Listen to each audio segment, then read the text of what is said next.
Domlam aytadi. Toshbaqa uchadi desam, to'g'ri, pastlab uchadi deysan. Men talabaman. Men fanlarimni 5 ga yopmoqchiman. Lekin ba'zi bir o'qimaganlar o'zi fanlarni yopib olishgan.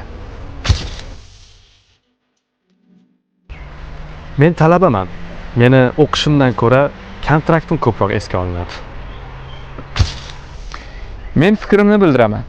Lekin tanqid qilgan talabani hurmatsizlikda ayblashadi.